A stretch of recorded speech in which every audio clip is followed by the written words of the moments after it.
சிந்திப்போமே. 1787 என் சிந்தையெல்லாம் இனிப்பன் பஞ்சாக்கரநாத பசுபதியே. ஸ்ரீ கச்சியப்ப மாமுனிவர் விளக்குகிறார். தான் முனைத்து நின்று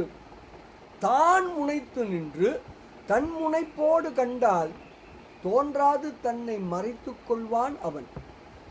தான் ஒளித்து, அதாவது தன்னை இழந்து நின்று கண்டால் வெளிப்பட்டு காட்சி தருவான் அவன்.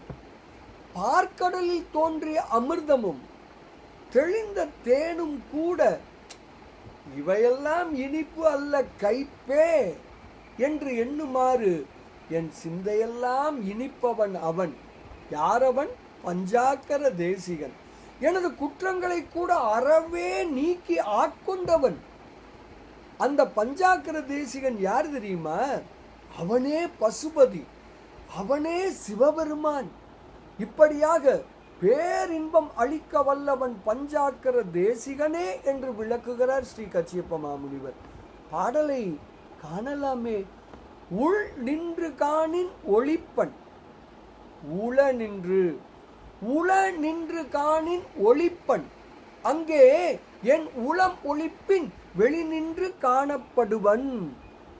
விரி கடல் தெள் அமிழ்தம் தெளிவுண்ட தேரலும் கைப்ப என் சிந்தையெல்லாம் இனிப்பன். பழகு அறுத்து ஆண்ட பஞ்சாக்கரநாத பசுபதியே, பஞ்சாக்கரநாத பசுபதியே, பஞ்சாக்கரநாத பசுபதியே என்று ஸ்ரீ கச்சியப்ப மாமுனிவர் தனது பஞ்சாக்கர தேசிகர் அந்தாதி எனும் நூலின் 100வது திருப்பாடலில், நிறைவு திருப்பாடலில் தெளிவாக விளக்குகிறார். குரு பெறுவோம், குற்றம் நீங்குவோம், பேரானந்தத்தில் திளைப்போம் திளைப்போம் திளைப்போம். ஸ்ரீ கச்சியப்ப மாமுனிவர் அருளிய பஞ்சாக்கர தேசிகர் அந்தாதி எனும் நூலின் சிந்தனை நிறைவு பெறுகிறது. பஞ்சாக்கரன் திருவடி தொழுவோமாக. நமது திருவாவடுதுறை ஆதீனத்தின் குரு முதல்வர் சீர்வளர்சீர் நமச்சிவாய மூர்த்திகளின் பொன்னார் திருவடிகளை பணிவோமாக. ஸ்ரீ கச்சியப்ப மாமுனிவரது திருவடிகளை தொழுவோமாக. இனிய வணக்கம். சிவாய நம.